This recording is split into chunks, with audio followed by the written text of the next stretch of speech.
Hello students, एक्सियन academy के YouTube channel में आपका स्वागत है।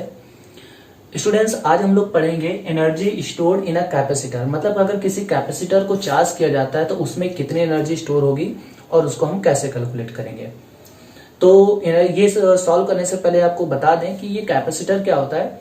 कैपेसिटर एक प्रकार का डिवाइस होता है जिसमें हम चार्ज को स्टोर कर सकते हैं। Capacitor is a device which can be use to store charge और which can be use for continue electricity. ठीक है, इसका बेसिकली यूज हम लोग फैन वगैरह में देखते हैं जिसको हम कंडेंसर बोलते हैं, तो वो भी एक प्रकार का कैपेसिटर होता है और इसको रिप्रेजेंट करते हैं कैपिटल सी से। इसकी यूनिट होती है फैरेड और 1 farad is a big unit, so we always use micro farad और पिको फैरेड। क्लियर। तो यहां पे सबसे पहले हम क्या करेंगे, मान लेते हैं कि किसी भी पर्टिकुलर टाइम में जो कैपेसिटर का चार्ज है और जो पोटेंशियल है वो Q डैश और V डैश है। ठीक है, तो let at a time a capacitor have charge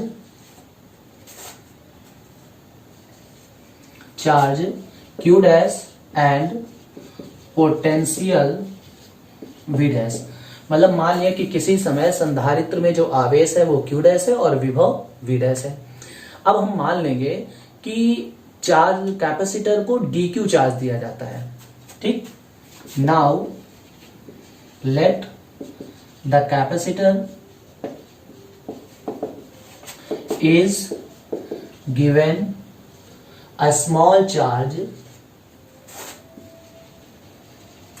dQ। अब हमने मान लिया कि उस कैपेसिटर को स्मॉल चार्ज dQ दिया जाता है, तो उस केस में हमें कितना वर्क करना पड़ेगा। तो देखिए dW इक्वल टू होता है V dash into dQ, V dash into dQ। ये बात आपको समझ में आ गई।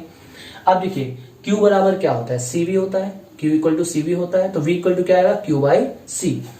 तो यहां से आ जाएगा Q dash by C dQ। और ये क्या, यहाँ पे Q ऐसे लिखा क्योंकि V इक्वल टू होता है Q by C, Q equal to CV होता है। अब ये तो फॉर स्मॉल चार्ज है, मतलब जब हमने उसको बहुत ही स्मॉल चार्ज दिया।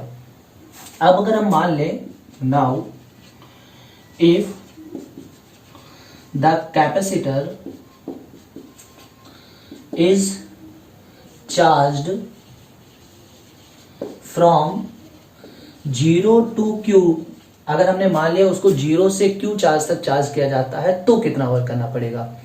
तो यहां पे हम करेंगे इंटीग्रेट करने के लिए यहां पे हमने लिखा dW, इधर इंटीग्रेशन 0 से Q dash upon C into DQ। ठीक है, लेट से कि यहां पे भी मैंने Q डैश मान लिया, Q डैश उसको चार्ज दिया जाता है। ठीक है, तो यहां पे 1 अपॉन C तो ऐसे ही रहेगा। अब Q डैश के रिस्पेक्ट में जो इंटीग्रेशन होगा वो होगा Q डैश स्क्वायर बाई 2। तो यहां से आ जाएगा Q डैश स्क्वायर बाई 2 और यहां पे लिमिट लगेगी 0 से लेके Q तक। अब पहले हम अपर लिमिट रखेंगे, यानी Q डैश की जगह पे Q रखेंगे, उसके बाद लोअर लिमिट में Q डैश की जगह 0 रखेंगे। तो जब हम यहां से आ जाएगा W, जब हम Q रखेंगे तो यह आ जाएगा Q स्क्वायर अपॉन 2C और जब 0 रखेंगे तो वैल्यू 0 हो जाएगी। तो इसका मतलब हम इतना वर्क करेंगे और जितना हम वर्क करते हैं वही एज एनर्जी स्टोर हो जाता है।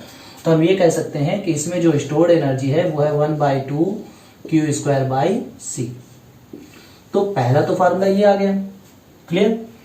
उसके बाद अगर हम Q की जगह पे CV रख दें, Q इक्वल टू CV रख दें, तो यहां से फार्मूला आ जाएगा half CV square, half CV square. So I hope आपको ये पूरी तरह समझ में आ गया होगा। Q की जगह पे जैसे CV रखेंगे तो एक C ऊपर बचेगा और V स्क्वायर हो जाएगा। तो ये पूरा डेरिवेशन था, छोटा सा derivation, the energy stored in a capacitor. Next video में हम लोग energy stored in a parallel plate capacitor और वेरियस कैपेसिटर डिस्कस करेंगे। सो प्लीज अगर आप चैनल पे पहली बार आए हैं तो चैनल को सब्सक्राइब कीजिए, फ्रेंड्स के साथ शेयर कीजिए ताकि घर बैठे वो आराम से पढ़ सकें। Have a good day, thank you.